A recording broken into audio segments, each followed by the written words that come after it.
After Barry George's acquittal in 2008, the case returned to public attention with even greater intensity. The headlines that once screamed, "Murder solved," were replaced with a colder, darker truth. Jill Dando's killer had never been caught.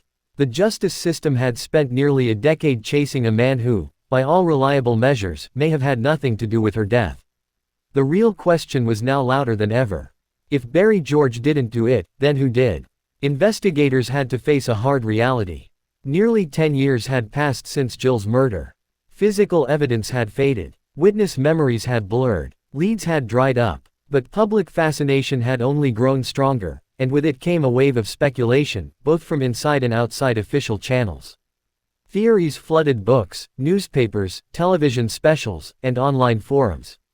Some were logical, others were wild, but each added a new layer of complexity to the mystery. One of the earliest and most persistent theories focused on Jill's work with Crimewatch. On the show, she regularly appealed to the public to help capture violent offenders, murderers, rapists, armed robbers. Could someone have taken revenge? It wasn't out of the realm of possibility. The program had played a role in solving hundreds of crimes. There were criminals who blamed the show for their imprisonment. But after exhaustive investigations, police found no solid evidence linking any past case to Jill's death. No threatening letters. No suspicious figures lurking outside the studio. Nothing concrete. Another possibility was that she had been the victim of a contract killing. The precision of the murder, the calmness, the clean getaway, it all pointed to someone who knew exactly what they were doing. Unlike most crimes of passion, there was no chaos, no hesitation. Just one bullet. Then silence. Some former detectives suggested the killer may have rehearsed the hit. Others believed it may have been carried out by a hired professional, though for what reason, no one could say. The most disturbing theory emerged from overseas.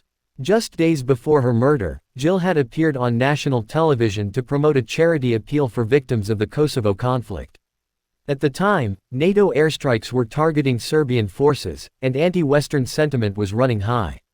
Some speculated that Jill had unknowingly become the face of NATO aggression in the eyes of extremists. Rumors swirled that a Serbian hit squad had been sent to Britain to assassinate a public figure in retaliation. One Serbian paramilitary group was reportedly under investigation, but no hard evidence was ever found. No threats had been made against her. Intelligence sources could not verify the existence of a kill list or any operational planning involving Jill Dando. The Serbian theory remained one of the most sensational, yet also one of the least substantiated. Then there were theories far closer to home. Some believed Jill may have been the victim of a stalker, someone obsessed with her public persona who finally crossed the line. It wasn't without precedent. Other British celebrities had been targeted by unstable fans. The police had received reports of men who had fixated on Jill over the years, but none had the means, opportunity, or proven motive to commit such a precise murder. Nothing ever stuck. A chilling twist came from whispers within the media industry itself. Some insiders questioned whether Jill had stumbled upon sensitive information, perhaps related to scandals brewing within the BBC or among public figures.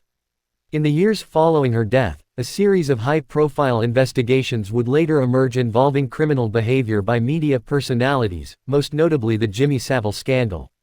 Could Jill have known something dangerous? Could she have been silenced before speaking out? These ideas were impossible to prove and dangerously speculative, but they added a shadow of suspicion over a broadcasting industry once thought to be untouchable. One anonymous letter received by police claimed that Jill had been investigating a pedophile ring involving high-ranking officials and television personalities. The letter was handed to the detectives working on the case, but it led nowhere. No supporting evidence. No follow-up contact. The contents were disturbing, but they couldn't be verified. Some believed it was a hoax. Others weren't so sure. There was also the possibility that the murder was entirely random. A crime of opportunity. A mentally ill person who happened to be in the area at the time. One witness recalled seeing a man lingering outside Jill's home shortly before the murder, pacing nervously. He was never identified. No name. No arrest. Just a fleeting memory from a neighbor trying to piece together the strangest day of her life. What made this case so uniquely frustrating was the sheer lack of clues.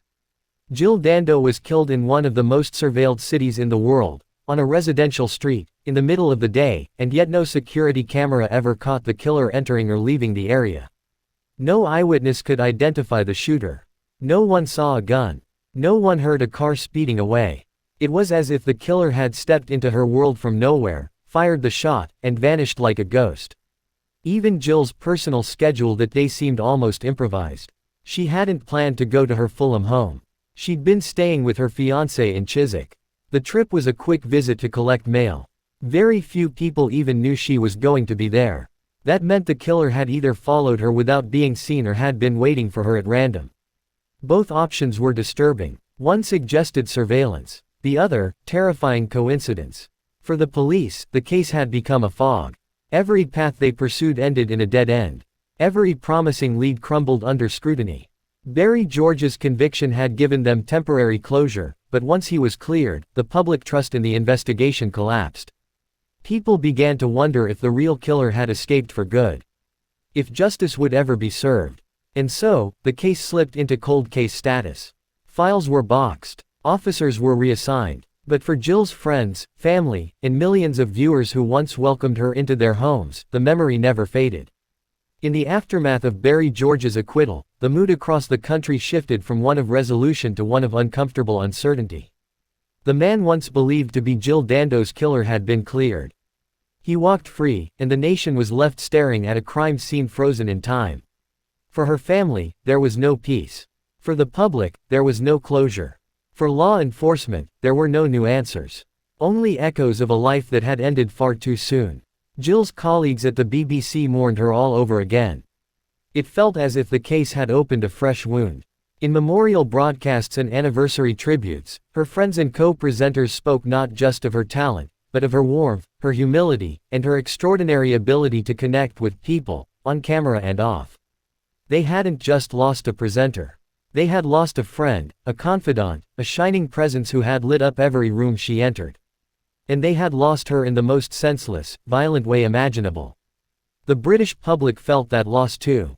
For many, Jill Dando represented the best of what television could be: intelligent, kind, credible, and deeply human. Her death shattered the illusion that familiarity equaled safety. If someone like Jill, beloved and untouchable, could be gunned down on a London doorstep, then no one was truly safe. The randomness of it disturbed people. The lack of motive disturbed them more. And then came the media. Newspapers had long been accused of turning tragedy into spectacle, but with Jill Dando, the coverage took on a different tone. It wasn't just morbid curiosity, it was collective grief. But grief quickly turned into obsession. Every possible theory was printed, every suspect named, every whisper amplified. And over time, something strange happened. Jill's case became less of a murder investigation and more of a myth. Documentaries were made. Podcasts aired multi-part episodes. Crime shows reconstructed the scene with dramatized footage and expert commentary.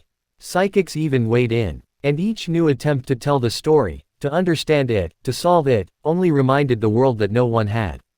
The truth remained elusive. And the more time passed, the harder it became to see through the fog of speculation. The Metropolitan Police did not officially close the case. It remained open, technically. Cold, but not forgotten. Leads would occasionally trickle in. A new witness. An old tip. A rumored confession from a prison inmate desperate for attention. But none of it amounted to anything. Every few years, Scotland Yard would announce that they were reviewing new evidence, or launching a fresh appeal to the public. But there was never a breakthrough. In 2012, the police received information from someone claiming Jill may have been killed by a Serbian war criminal in retaliation for her involvement with the Kosovo appeal. The tip was passed to the Serious Organized Crime Agency and reviewed with the help of MI5. It sounded dramatic, even cinematic. But once again, the evidence just wasn't there. The lead faded like all the others. Her fiancé, Alan Farthing, rarely spoke publicly after the trial. The man who had planned to marry Jill and share a life with her had been left with a hole that no answers could fill. In one of his only public comments, he simply said that he was learning to live around the pain. Those words spoke volumes. Jill's brother, Nigel Dando, also kept a quiet dignity in the face of public fascination. A journalist himself, he understood the hunger for resolution. But he never allowed bitterness to cloud his voice. In interviews, he described Jill not just as a public figure but as a loving sister, someone whose memory deserved more than conspiracy theories and internet sleuthing. He still holds hope that one day, someone will come forward. That one day, the truth will rise from the silence. But what if it never does? What if Jill Dando's murder was the perfect crime? No DNA, no fingerprints, no surveillance, no known enemies, no credible confession, just a beautiful woman, dead on her doorstep, killed by a single bullet, while the world watched from behind the headlines. There was no script for this ending. No resolution. Just an empty space where justice should be. And so, more than 2 decades later, the mystery remains. Why would anyone want to kill Jill Dando? Was it a random act? A personal vendetta? A political statement? A professional hit? Was the killer someone she knew? Or a complete stranger? Was she in the wrong place at the wrong time? Or had she been marked from the start? The answers are locked away, perhaps in someone's memory, perhaps in a file buried deep within police archives, or perhaps they are lost forever. Maybe the killer is still alive, watching the world forget. Or maybe they died long ago, taking the secret with them. That's the nature of an unsolved mystery. It never leaves. It lingers. Today, a plaque sits outside her former home in Gowan Avenue.